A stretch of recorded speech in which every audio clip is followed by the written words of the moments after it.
Laptop বা computer যত দামি হোক না কেন সেটা কিন্তু ম্যাক্সিমাম 2 বছর ঠিকঠাক কাজ করে, অর্থাৎ দ্রুত কাজ করে এবং তারপরেই স্লো হতে শুরু করে।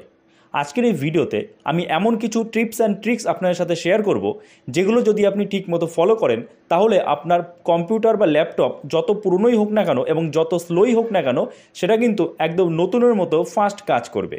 তো চলুন দেরি না করে শুরু করা যাক আজকের এই ভিডিওতে। চলে যাওয়া যাক কম্পিউটার স্ক্রিনে। প্রথমে আমাদের স্টার্ট আপ প্রোগ্রামগুলো অফ করে দিতে হবে। মানে আমরা যখনই কম্পিউটার চালু করি তখন অটোমেটিক কিন্তু ব্যাকগ্রাউন্ডে কিছু প্রোগ্রাম রান করে যেগুলো আমাদের প্রয়োজন নেই।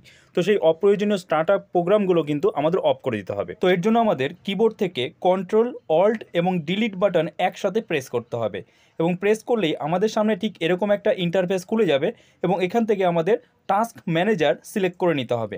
তো তারপরে আমাদের টাস্ক ম্যানেজার খুলে যাওয়ার পর এই যে দেখতে পাচ্ছেন স্টার্ট আপ বলে একটা অপশান রয়েছে। তো এই স্টার্ট আপে কিন্তু আমাদের চলে আসতে হবে।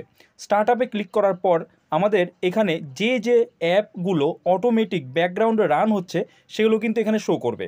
আমার এখানে কম অ্যাপ রান হচ্ছে দেখাচ্ছে। যদি আপনার কম্পিউটারে যত বেশি অ্যাপ্লিকেশান থাকবে তত বেশি অ্যাপ্লিকেশানের লিস্ট কিন্তু এখানে থাকবে। তো এখান থেকে আমার যে অ্যাপ্লিকেশানগুলো প্রয়োজন নেই, আমি চাই না যেগুলো ব্যাকগ্রাউন্ডে রান হোক, সেগুলো এখান থেকে ডিসেবল করে দেবো।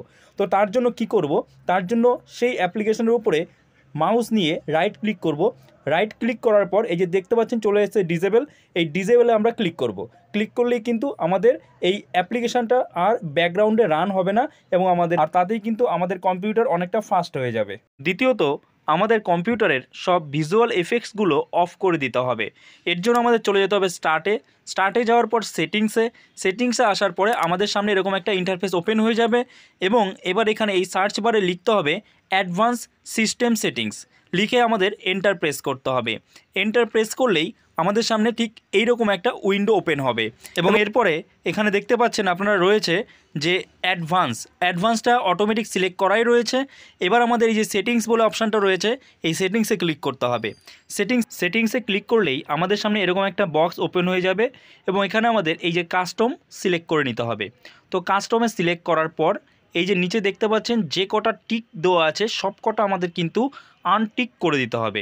সব আমাদের আনটিক করে দেওয়ার পরে আমাদের এখানে ওকেতে প্রেস করতে হবে। তো আমি সব আনটিক করে দিই। আনটিক করে দেওয়ার পর আমি ওকেতে প্রেস করি। ওকে, তো এতে আমাদের কি হলো, এতে আমাদের কম্পিউটারে যে ভিজুয়াল এফেক্টগুলো ছিল সেগুলো কিন্তু অফ হয়ে গেল। এতে আমাদের কম্পিউটারের উপরে চাপ কম পড়বে। আর ভিজুয়াল এফেক্ট থাকলে কিন্তু আমাদের ইউজার এক্সপিরিয়েন্সটা অনেকটাই বেড়ে যায়। বাট কিছু করার নেই, যখন আমাদের কম্পিউটারে কাজ হবে না, স্লো হয়ে যাবে, তখন আমাদের বাধ্য হয়ে এটা করতেই হবে।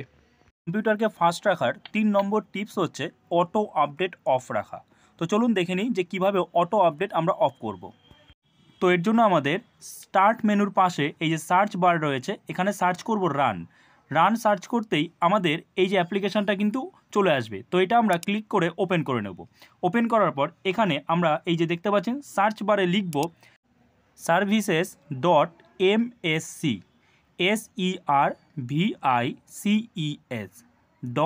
services.msc লিখে আমরা ওকেতে প্রেস করব। তো তারপরে আমাদের সামনে এরকম উইন্ডো ওপেন হয়ে যাবে এবং এখান থেকে আমাদের একটু কষ্ট করে খুঁজে বের করতে হবে উইন্ডোজ আপডেট এবং এটা শেষের দিকেই থাকবে।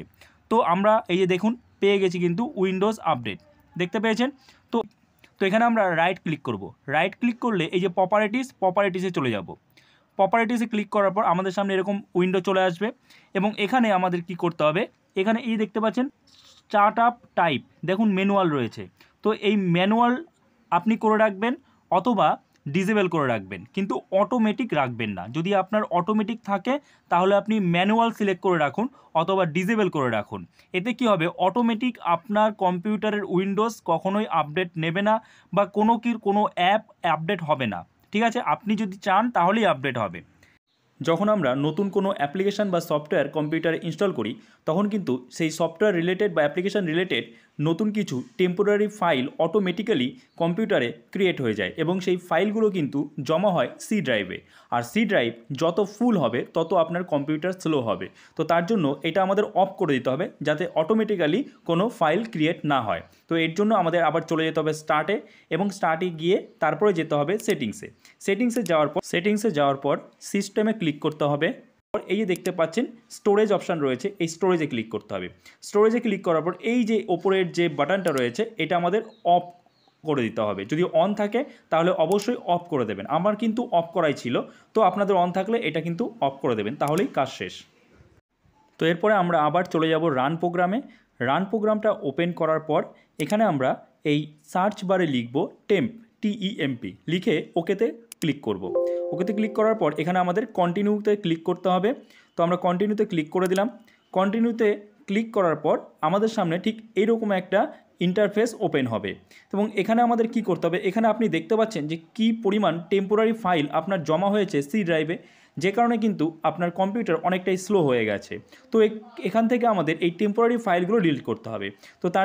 তো তার জন্য আমরা কিবোর্ড থেকে Ctrl+A প্রেস করব। প্রেস করলে সব সিলেক্ট হয়ে যাবে এবং তারপরে ডিলিট বাটনে প্রেস করলেই এই টেম্পোরারি ফাইলগুলো কিন্তু সব ডিলিট হয়ে যাবে। কম্পিউটারকে সুপার ফাস্ট রাখতে হলে আমাদের নিয়মিত ডিস্ক ক্লিন করতে হবে। তো এর জন্য আমাদের সার্চ বারে গিয়ে সার্চ করতে হবে ডিস্ক ক্লিনআপ, DISK CLEANUP লিখে এই যে দেখুন ওপরে চলে এসছে। তো এখানে আমাদের ক্লিক করতে হবে। এখানে ক্লিক করার পর আমাদের সামনে এরকম একটা বক্স ওপেন হবে এবং এখানে এই যে সি ড্রাইভ রয়েছে এটাকে আমরা ক্লিন করব। তো তার জন্য আমরা ওকেতে ক্লিক করব। ওকেতে ক্লিক করার পরেই দেখুন আমাদের সামনে এরকম একটা বক্স ওপেন হবে এবং এখানে দেখতে পাচ্ছেন আপনারা লেখা রয়েছে total amount of disk space, এই যে দেখতে পাচ্ছেন 83 MB। তো আমরা যদি এখানে এখন ক্লিন করি তাহলে এই 83 MB ডিস্ক কিন্তু আমাদের খালি হবে। এবার আপনি যদি অনেক দিন ধরে এই ডিস্ক ক্লিন না করে থাকেন তাহলে কিন্তু আপনার এখানে অনেক MB দেখাতে পারে, যে কারণে আপনার কম্পিউটার হয়তো স্লো হচ্ছে। তো তার জন্য অবশ্যই নিয়মিত আমাদের ডিস্ক ক্লিন করতে হবে। তো এর জন্য আমরা আবার ওকেতে ক্লিক করব। ওকেতে ক্লিক করলেই আমাদের সামনে ঠিক এরকম একটা পপ আপ বক্স ওপেন হবে এবং এখান থেকে আমাদের ডিলিট ফাইলে ক্লিক করতে হবে। তো আমরা ডিলিট ফাইলে ক্লিক করে দিলাম। ডিলিট ফাইলে ক্লিক করলেই কিন্তু আমাদের প্রসেস স্টার্ট হয়ে যাবে। তো এইভাবে কিন্তু আমরা ডিস্ক ক্লিন আপ করতে পারি। অনেক সময় ছোটোখাটো প্রয়োজনে আমরা কিন্তু অনেক রকম অ্যাপ্লিকেশান আমাদের কম্পিউটারে ইনস্টল করে থাকি এবং প্রয়োজন মিটে যাওয়ার পর সেই অ্যাপ্লিকেশানগুলো কম্পিউটারে থেকেই যায়, আমরা আনইনস্টল করতে ভুলে যাই। তো সেই অ্যাপগুলো কিন্তু আমাদের আনইনস্টল করে দিতে হবে। তো কিভাবে করব? তো তার জন্য আমাদের আবার চলে যেতে হবে স্টার্টে যাওয়ার পর যেতে হবে সেটিংসে এবং সেটিংসে যাওয়ার পর এই যে অ্যাপস দেখতে পাচ্ছেন, তো এই অ্যাপে আমরা ক্লিক করব। ক্লিক করলেই আমাদের কম্পিউটারে যে অ্যাপগুলো ইনস্টল আছে সেগুলো এখানে শো করবে এবং এখান থেকে যে অ্যাপ্লিকেশানগুলো আমাদের প্রয়োজন নেই অর্থাৎ অপ্রয়োজনীয় অ্যাপ্লিকেশানগুলো আমরা আনইনস্টল করে দেবো। তো কীভাবে করব? যেটা প্রয়োজন নেই যে অ্যাপটা তার উপরে ক্লিক করব। ক্লিক করলেই দেখুন অপশান চলে এসছে আনইনস্টল। তো এখানে আমরা আনইনস্টলে ক্লিক করলেই কিন্তু আমাদের অ্যাপগুলো সব আনইনস্টল হয়ে যাবে। তো এখানে যে অ্যাপগুলো রয়েছে সেগুলো আমার প্রত্যেকটাই প্রয়োজন, তো আমি এখানে আনইনস্টল আর করছি না। আপনারা এইভাবে কিন্তু আনইনস্টল করতে পারবেন। সো ভিডিওটা এখানে শেষ করছি। আই হোপ ভিডিওটা আপনার জন্য যথেষ্ট হেল্পফুল হয়েছে। তো অবশ্যই ভিডিওটাকে লাইক করে দেবেন। চ্যানেল নতুন হয়ে থাকলে চ্যানেলটাকে সাবস্ক্রাইব করে পাশে থাকবেন। তো দেখা হচ্ছে নেক্সট ভিডিওতে। সবাই ভালো থাকবেন।